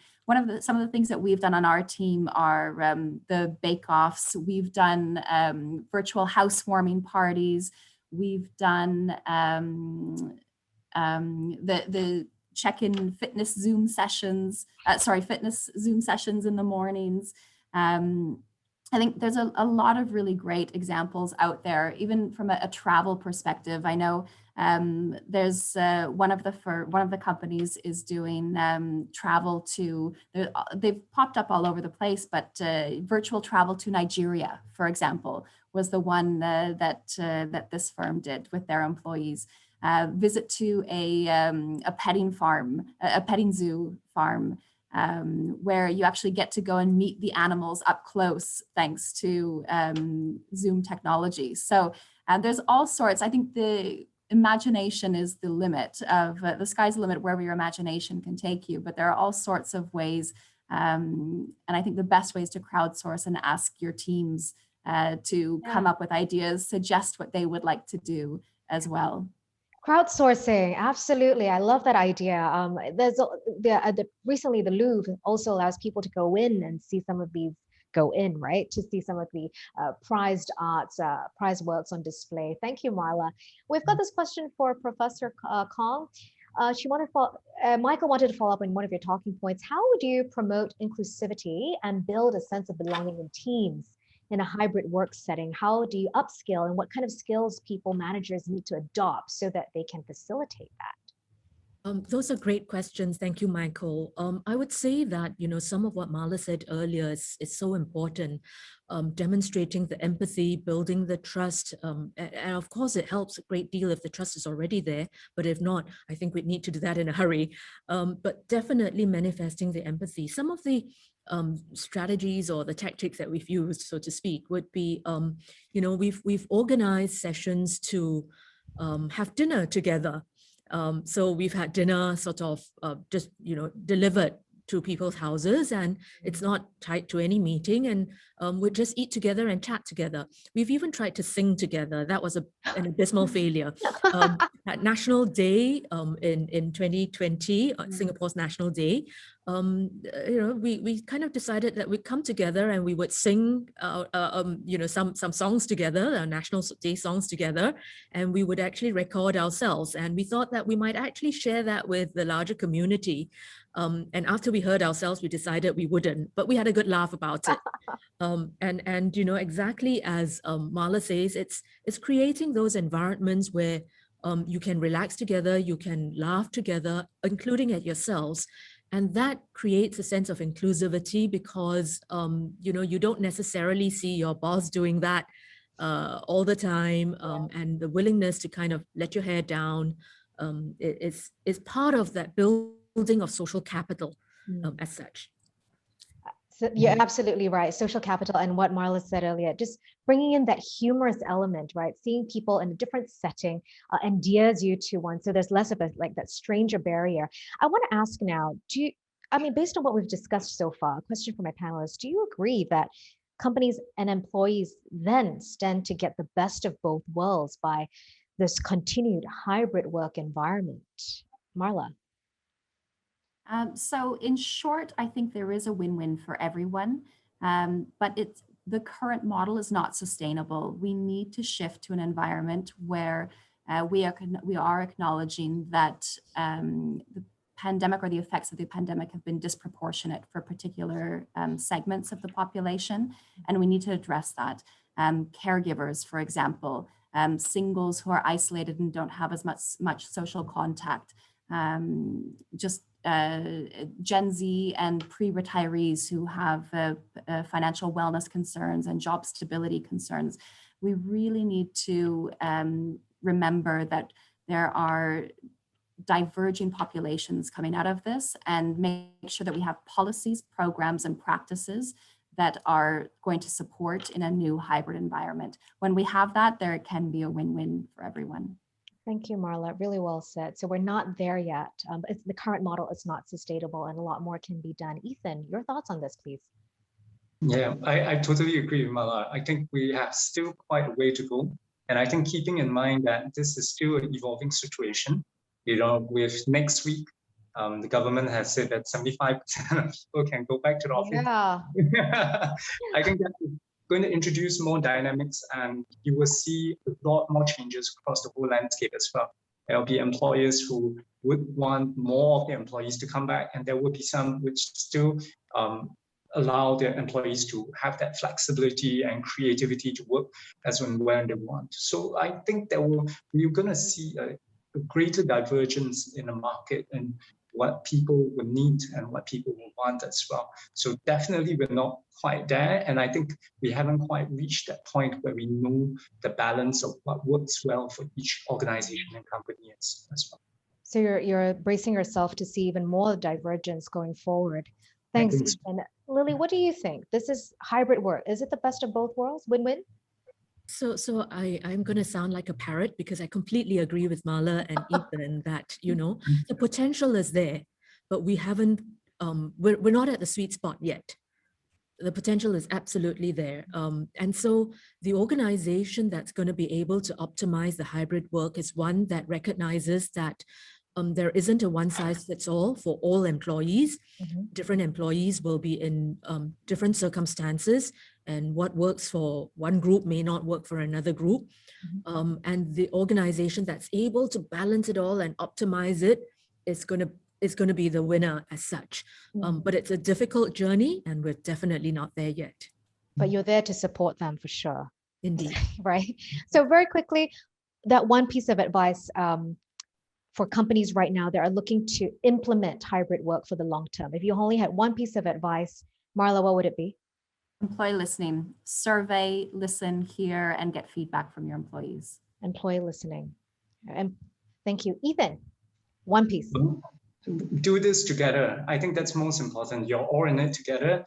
Do it as a group. The employers, employees, everybody has to be in it together. Like we always say in Sigma, right? Together all the way. So really just bring everybody on that journey to understand each other, be closer, be more empathetic, and really show that concern and that sharing of vulnerabilities. It is everybody in this together. Engaged listening and doing it together. Thank you, Ethan. Lily, your one piece of advice. Okay, this is tough. I'm going to cheat and I'm going to say it all very quickly so it sounds like one piece of advice, but it's actually multiple parts. Set clear priorities, be inclusive and flexible, introduce fun and team building opportunities, build trust, and as we've already heard, keep a very close eye on employee well-being. That was like one sentence. Yes, you said it pretty fast. I got of that. Yes, inclusivity, keep it fun. Right? And keep an eye on employee well-being. Marla, Lily, Ethan, thank you so much for sharing your expertise and your experience with us today. Some wonderful insights there. I was furiously taking notes. Marla, you clarified some of the misconceptions of hybrid work, such as one has to be seen in order to progress in the company. And I think you've really shared some best practices when it comes to employee benefits, well-being programs, and even HR policies that could be easily incorporated in a company's business transformation journey. Professor Kong, you've highlighted, the importance of reskilling, not just in the education sector, but in the corporate world as well. And you've also given us a glimpse of what our future workplace will look like. And we have to make sure that we are ready for that. Thank you. And Ethan, you've also brought up some really amazing tips today, very useful ones on how employers can create a more enabling environment for its employees and what we as colleagues and friends and family members can look out for when others may be in distress. And it's really about, just checking in on the other person. So I thank you so much for this wonderful session. Thank you. Ladies and gentlemen, thank you for sticking with us. I'd now like to welcome back Seah Kiat, the Vice President of Enterprise Solutions APAC at EPOS, for his closing keynote. Kiat, please. Thank you, Yvonne. What an insightful sharing from all expert panelists. I've learned a lot, and I hope you have as well. If I may sum up, hybrid workplace model seems to be the new norm, and is fast becoming a workplace reality that we are looking at in 2021 and beyond. No matter where you are in terms of a digital workplace maturity, be it in the early phase or midway, to prepare for a hybrid workplace, a great digital employee experience is key. In our approach and mindset to this new way of work, it is important to strive a good balance between remote work and physical work experience. EPOS is here to be a relevant piece of the new age of hybrid work. I would like to leave this message to all our guests today. Empower your sound experience. You deserve excellent audio to unleash your potential at work, wherever that may be. So do check us out at eposaudio.com. Before we end, let me say a few words of thanks. On behalf of EPOS, I would like to thank the team from South China Morning Post for their relentless effort in putting this show together. Special thanks to our beautiful host, Yvonne, for driving and steering and impactful sharing among our distinguished panelists. Lastly, to you, our audience, thank you for taking time to attend today's conference. I wish everyone a good Easter holiday ahead. Take care and stay safe. Back to you, Yvonne. Hey, thank you so much, Hong Kiat, for that very succinct conclusion to a very insightful conference today. Ladies and gentlemen, I do hope that the content that's shared today will help you broaden your horizons and also enable you to thrive in the new age of hybrid work. Before we let you go, just a few quick words from EPOS. Based on their pioneering audio technology, EPOS strives to unleash the human potential by perfecting your audio experiences. So if you're looking to move your business to the hybrid space and you want more information, you can go to eposaudio.com. And if you'd like to explore how audio shapes our experiences and find out how the future of audio is being created, you can listen to the Powered by Audio podcast on the EPOS website or on the Apple podcast or on Spotify. And before you go, we'd love to hear from you. We'd love for your feedback to tell us how this conference went for you today. So do scan the QR code on your screen to complete the short survey for us.